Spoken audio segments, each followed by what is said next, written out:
অনেক অনেক ধন্যবাদ আপনাকে আপনার প্রশ্নের জন্য। আপনি দেখছেন দ্য ফুটবল শো এর অ্যাট এ টাইম। প্রথম প্রশ্নটাই হচ্ছে, আপনারা দেখি রিয়াল মাদ্রিদের স্টেডিয়ামের নাম সান্তিয়াগো বার্নাবিউ বলেন, কিন্তু মোটামুটি 4-5 মাস আগে এই স্টেডিয়ামের নাম চেঞ্জ করা হয়ে গেছে, এখন এটার নাম শুধু বার্নাবিউ। আশা করি প্রশ্ন নেবেন এবং আপনাদের ভুল ধরিয়ে দিয়েছি। দীপ্ত রয় প্রশ্ন করেছেন, ভুল ধরিয়ে দেওয়ার জন্য ধন্যবাদ। এটা হচ্ছে কি এতদিনের অভ্যাস চলে আসে। আবার আপনি যদি আমাদের কার্ডটা খেয়াল করেন, সেইটার মধ্যে দেখবেন আপনারা আমরা শুধু বার্নাবিউ লিখেছি, তো ওই কথা বলতে বলতে ওই সান্তিয়াগো বার্নাবিউ ছোটবেলা থেকে মানে জন্মই হয়েছে, তারপর দেখতেছি সান্তিয়াগো বার্নাবিউ। এটা চট করে, যেমন স্পটিফাই ক্যাম্প নো আমার দিয়ে আপনি বলাইতে পারবেন না আনলেস আপনি স্পটিফাই আমার টাকা দেয়, ঠিক আছে, দিলে তখন আমি বলতে পারবো। কিন্তু অভ্যস্ততা একটা ব্যাপার, আমার মনে হয় আপনারা বুঝতেই পারছেন। লেখার সময় দেখবেন এটা আমরা ঠিক করে দিচ্ছি। যাই হোক, তবে ধন্যবাদ আপনাকে ধরিয়ে দেওয়ার জন্য। এরপর থেকে আরো সতর্ক থাকার চেষ্টা। নিশাত আহমেদ সজীব তার প্রশ্ন, নাবিল ভাই পোলা গুলারে সহজ সরল পেয়ে যা ইচ্ছে তাই করাচ্ছেন। যাই হোক, শুটটা ভালো ডেকলানের, মানে ডেকলান এবং রোনান সুলিভানের গান গাওয়ানো, গিটার বাজানো, এটা তো খুবই ন্যাচারাল এবং এটা তো ধরেন ভালো হয়েছে যে আপনারাও দেখলেন কেমন গান গায়, আমরাও হচ্ছে বিমোহিত হয়ে গেলাম ডেকলানের গান শুনে, মুগ্ধ হয়ে গেলাম। লিটারালি যতক্ষণ ছিল আনবিলিভেবল। আই লাইক ডেকলান, মানে Declan is more like me. হ্যাঁ, এবং বললো না যে ইন্টারভিউতে যে আমি মানে ডেকলানের অনেক কিছু শুনে মিল আছে। না ভাই, উল্টা আছে, ডেকলান আপনার উল্টা, মানে ও কথা কম বলে বা সেরকম কিছু, মানে ওর ফিলোসফি আমার সঙ্গে মেলে। যেমন সে ওই যে ফ্ল্যাশি গান শুনে না, কান্ট্রি মিউজিক সে লাইক করে। তারপর সে ফিফা খেলে না, ফিফা তো আবার আমি খেলি, ঠিক আছে, কিন্তু এই যে তার আবার ওই যে খুব ফ্ল্যাশি জামা কাপড়, মানে কাভান যেটা পরে আছে, নট মাই থিং। আমার মধ্যে এই কিছুটা ব্যাপার, আমার মনে হয় উনি যদি ফুটবলার বাদেও ফিলোসফার হন, পিএইচডি টিএইচডি করেন, আমি খুব একটা অবাক হব না। such a nice guy, both of them are nice পুরো চিল। রোনালদো কিন্তু আমার মানে খুবই চিল, সে সবকিছুর মধ্যে সে হাততালি দিচ্ছে, শো এর মধ্যে ইয়ে করতেছে, ওর এক্সপ্রেশন থেকে শুরু করে সবকিছু অনেক ন্যাচারাল।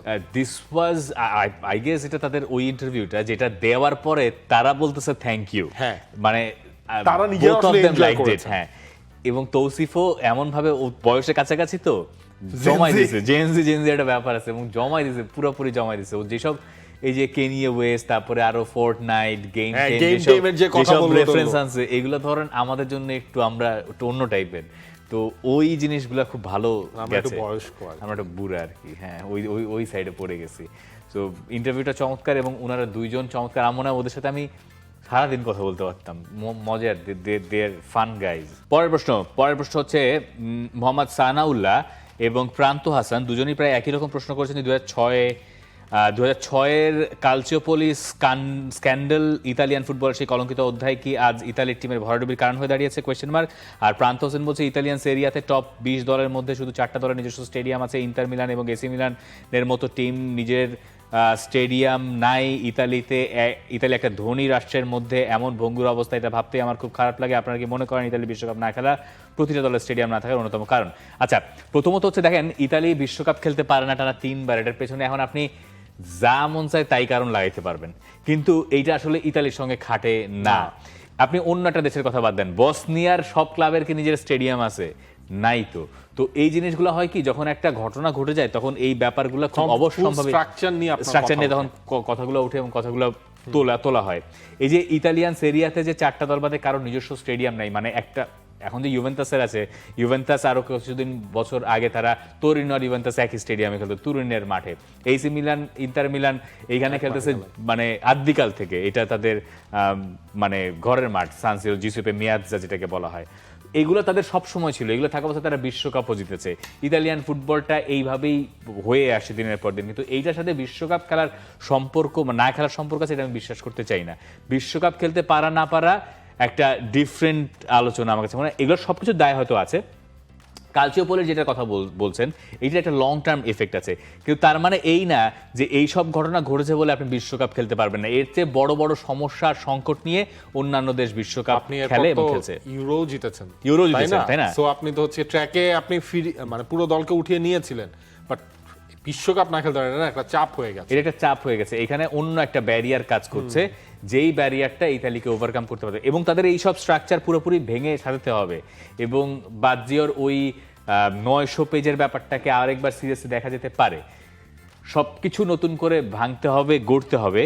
এগুলা কারণ খুবই অবশ্যম্ভাবী, মানে এগুলো এমন না যে এগুলো নিয়ে আমরা এখন জানছি বা এখন শুনছি, এগুলো আমরা যুগের পর যুগ ধরে জানছি, কিন্তু এইটার ওপর সরাসরি বিশ্বকাপে খেলার প্রভাব আছে বলে আমি বিশ্বাস করি না, কারণ এর চেয়ে বাজে অবস্থায় দলগুলা বিশ্বকাপে কোয়ালিফাই করে। বসনিয়ার অবস্থা দেখেন। রামি মাতিক তার প্রশ্ন, সিরিয়াতে লাউতারোর ফেরা কেমন দেখলেন? সিরিয়ার এই উইকটা কিন্তু খুব ইন্টারেস্টিং একটা উইক গেছে।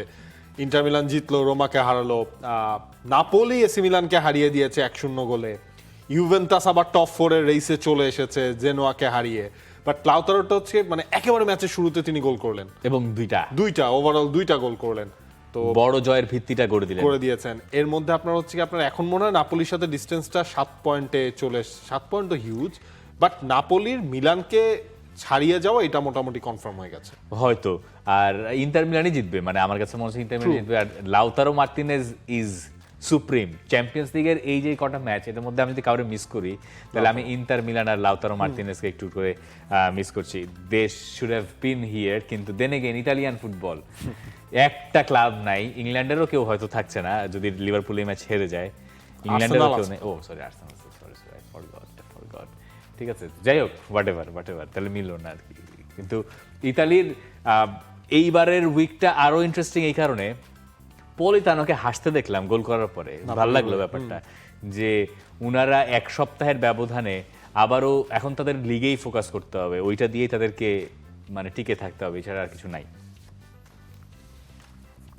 পরের প্রশ্ন। হ্যাঁ, ভিনিসিয়াস শাবি আলোনসোকে নিয়ে মন্তব্য কিভাবে দেখছেন রবিউল ইসলাম হিরণ? আমি দেখছি ভালো, মানে ভালো অ্যাজ ইন শাবি আলোনসোর সঙ্গে তার যে দূরত্বটা, এটা নিয়ে তিনি কথা বলছেন। এল ক্লাসিকোতে তাকে সাব করানোর পরে তার যে রিয়াকশন, তিনি বলছেন এটা করা উচিত হয় নাই, এটা তিনি একটু আবেগপ্রবণ হয়ে গেছিলেন। আবার তিনি এও বলছেন যে সবার সঙ্গে সবাই একভাবে কানেক্ট করতে পারে না। শাবি আলোনসো চলে যাওয়ার পরে তিনি কেন কোনো বার্তা দেন নাই, এইটারও ব্যাখ্যা তিনি দিয়েছেন, যে ওই সময় একটা হুলস্থুল পরিস্থিতি ছিল এবং সবার সঙ্গে সবার সম্পর্ক একরকম থাকে না। এটাতে একটা ব্যাপার স্পষ্ট যে ভিনিসিয়াস আর শাবি আলোনসোর সম্পর্ক ভালো ছিল না, এইটা একদম স্পষ্ট, এবং এটা তার পারফরমেন্সও বলে। এই পরের যে নিজের দায়টুকু ভিনিসিয়াস স্বীকার করে নিয়েছেন, এটা তার ম্যাচুরিটির পরিচয়, এবং এই রকম প্রশ্ন আসতে পারে জেনেই ভিনিসিয়াসকে ওখানে পাঠানো হয়েছে। এখান থেকে শেখার অনেক কিছু আছে। ধরেন রিয়াল মাদ্রিদ বায়ার্ন মিউনিখের সঙ্গে ম্যাচ, ভিনিসিয়াসকে ম্যাচের আগের দিন প্রেস কনফারেন্সে এনেছে, স্মার্ট মুভ না? বাংলাদেশ হলে কি করতো? জামাল ভুইয়াই থাকতো ম্যাচের আগে, মানে 100 প্রেস কনফারেন্স জামাল ভুইয়াই থাকবে, জামাল ভুইয়া যদি স্কোয়াডে থাকে জামাল ভুইয়াই থাকবে। কেন ভাই? এরপর দেখেন ভিনিসিয়াস স্টোরি লাইন চেঞ্জ হয় না আমাদের দেশে। মানে ভিনিসিয়াস জুনিয়র হচ্ছে আপনার লামিন ইয়ামালকে ফোন দিয়েছেন, লামিন ইয়ামালের সাথে সেই ঘটনাটার পরে ইয়ামাল যেটা ফেস করেছেন সেটার পর তাকে ফোন দিয়ে তার সাথে কথা বলেছেন। ওই ভিনিসিয়াসের ম্যাচুরিটি লেভেলটা বা পাশে থাকা, লা লিগায় একজন আরেকজনকে দেখতে পারে না মাঠের খেলায়, কিন্তু মাঠের বাইরে কিন্তু হচ্ছে আপনার এই সব ইস্যুতে সবাই এক। ইয়ামালের দুঃখটা কেউ যদি ভালো বোঝেন তাহলে ভিনিসিয়াসই বুঝবে। এক্স্যাক্টলি, একটা মাঠে আপনি একা হয়ে দাঁড়িয়েছেন, এবং আমরা এই শোতে বলছিলাম গত সপ্তাহেই যে যখন ঘটনা নিজের সঙ্গে ঘটে তখন বোঝা যায় যে ঘটনাটা আসলে কি। ইয়ামাল বুঝেছেন একটা জিনিস দিয়ে, তার ধর্মকে কটূক্তি করা নিয়ে, তার যেটা তিনি ফলো করেন সেটা নিয়ে, আর ভিনিসিয়াস বুঝেছেন তার গায়ের কালার নিয়ে, যেটা তার জন্ম হয়েছেন। মানে ইউ ক্যানট চেঞ্জ ইট। ধর্ম তো আপনি চেঞ্জ করতে পারেন, কিন্তু you can't change your colour, can you? মানে you are born like this. Rimon Haji তার প্রশ্ন, বার্নাবিউতে আজ 23-24-এর ভিনিসিয়াসকে পুনরায় দেখা যাবে কিনা? আজকে যদি রিয়াল মাদ্রিদ জিতে তাহলে মেইন ম্যান কে হবে? আচ্ছা, কিন্তু এবারে চ্যাম্পিয়ন্স থেকে ভিনিসিয়াস জুনিয়র পারফরমেন্স কিন্তু খারাপ না। আপনি যদি মানে স্ট্যাট হিসেবেও করেন, 5টা গোল করেছেন, 7টা অ্যাসিস্ট কিন্তু ভিনিসিয়াস জুনিয়রের কাছ থেকে আসলে এসেছে। সুতরাং এবারে চ্যাম্পিয়ন্স লিগেও ওই আগের ভিনিসিয়াস জুনিয়রের কিছুটা হলেও দেখা আছে। আর পরটুকু হচ্ছে আজকে যদি রিয়াল মাদ্রিদ জেতে তাহলে আসলে মেইন ম্যান কে হবে?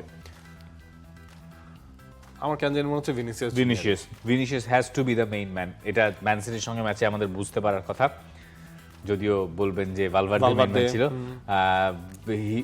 সে হচ্ছে ভিজিবলি গেম চেঞ্জার ছিল, কিন্তু ভিনিসিয়াস ওয়াজ ফ্যান্টাস্টিক। যদি ওই জায়গায় আমার কাছে মনে হয় যে Vinicius Junior if he has a good game, Real মাদ্রিদের জেতার চান্স এই ম্যাচে অনেক হাইবে। Next, Nasif NT53NTM, by the way, I believe বায়ার্নের খেলা সান্তিয়াগো বার্নাবিউতেই শেষ করে আসবে। মানে Allianz Arena Real Madrid just নিজেরা হাজিরা দিতে যাবে। My prediction is Bayern 4-1 today And the second leg, Bayern win 5-2 and totally Bayern Munich win 9-3 on aggregate. এটা একটু রিস্কি একটা প্রেডিকশন তিনি করেছেন, আপনি করতে পারেন, আপনার কাছে মনে হতেই পারে, সেটার পেছনে আপনার লজিকও থাকতে পারে। বাট ভালো প্রেডিকশন করেছে। বার্নাবিউতে 4-1 গোলে রিয়াল মাদ্রিদের হার, যেদিন বিপর্যয় হয় সেদিন তো এইভাবেই হয়। তখন হচ্ছে কি সেটা আপনার মানে টোটালি টিম যদি কলাপস করে এটা হতে পারে। লেটস সি আসলে কি হয়। আমাদের কারোর প্রেডিকশনে আসলে এত বড় মার্জিনে না। আপনি প্রেডিক্ট করেছেন ম্যাচটা ড্র হবে, বোঝাচ্ছে যে উনি প্রেডিক্ট করেছি মানে ভালো ফ্যান, ভালো বায়ার্ন ফ্যান। আচ্ছা, বায়ার্ন রিলেটেড কোয়েশ্চেন যেহেতু জয়, তার প্রশ্ন, ওলিজের পারফরমেন্স দেখে তো এটা মনে হয় যে ওয়ান সিজন ওয়ান্ডার তিনি নন। লাস্ট সিজন, এই সিজন যখন একটা মানে ফুটবলারের কাছ থেকে আপনি এরকম ফ্লেয়ার পারফরমেন্স দেখেন, তখন আসলে ওয়ান সিজন ওয়ান্ডার তাকে বলা যাবে না। হ্যাঁ, মানে আমি মাঝে মাঝে না অবাক হই যে ক্রিস্টাল প্যালেসের ওলিজে আর এই ওলিজের মধ্যে কত পার্থক্য দেখেন। ওইখানে একটা ইনজুরির তার ছিল, টাইম খুব বাজে একটা টাইম গেছে, তাও কিন্তু আপনার ক্রিস্টাল প্যালেসের হয়ে লাস্ট যে সিজন ছিল সেই ম্যাচেও 10টার উপরে গোল তিনি করেছিলেন, সবগুলো ম্যাচও খেলেনি, মনে হয় হাফ অফ দ্য লিগ খেলে 11টা না কয়টা গোল তিনি করেছিলেন। আর বায়ার্ন মিউনিখে তো আসার পর লাস্ট সিজন, এই সিজন ওফ না, ওলি Game কোনোভাবে changer ওয়ান ভাই। সিজন ওয়ান্ডার না। তাহলে কেন আপনার এই কথা বলতে বলতে আমি এই যে একটু লাইভ ইয়াতে ঢুকছিলাম, বুঝছেন, লাইভ আমাদের যে লাইভটা চলে ওই লাইভের কোয়েশ্চেনে, সেখানে ইয়াসিন আরাফাত জয় লেখছে যে উনার ছবিটা হইতেছে, আমি বলি ইউটিউবে ছবি দেওয়া চশমা পরা দেখে মনে হইতেছে স্কুল টুলে পড়ে, নয়তো রিয়াল মাদ্রিদের দালাল সালা বানান, মানে আপনি মনে হয় সালা লিখতে চাইছিলেন, SH লিখবেন। হ্যাঁ, মানে বানানটা আগে শিখতে হবে। আর ধরেন আপনি অমুকের দালাল বলে আমরা আপনার অমুক কিছু বলতে পারি, কিন্তু আমরা এটা বলতেছি না আপাতত। কিন্তু এই যে আপনার যে কমন সেন্সের অভাবটা, হ্যাঁ, যে আজকে রিয়াল আর বায়ার্নের ম্যাচ, তো একটা শো এর একটা লার্জ চাঙ্ক ধরে ওইটাই থাকবে ন্যাচারালি, নাকি আমরা আর্সেনাল আর স্পোর্টিং সিটি নিয়ে 20 মিনিট কথা শুনতে, মানে এইরকম গন্ডমূর্খ আসলে মানুষ কেমনে হয়, আমি তো মাঝে মধ্যে এটাই বুঝি না। আপনি একটু নরমালি হচ্ছে চিন্তা করেন, এই যে 8টা ম্যাচ, সরি 2 দিনে 4টা ম্যাচ, আপনি চিন্তা করেন তো, আপনি ধরেন হচ্ছে আর্সেনাল স্পোর্টিং সিটি নিয়ে কথা কইবেন 50 মিনিট, ঠিক আছে? না, আপনি কোন ম্যাচ হচ্ছে কি সবার হেডলাইনে থাকবে? এই রিয়াল এবং বায়ার্ন ম্যাচেই, অন্যগুলোর থেকে মানে ওয়ার্ল্ড ফুটবলের হেডলাইনেও এইটাই থাকবে। সো এটাই তো ভাই স্বাভাবিক।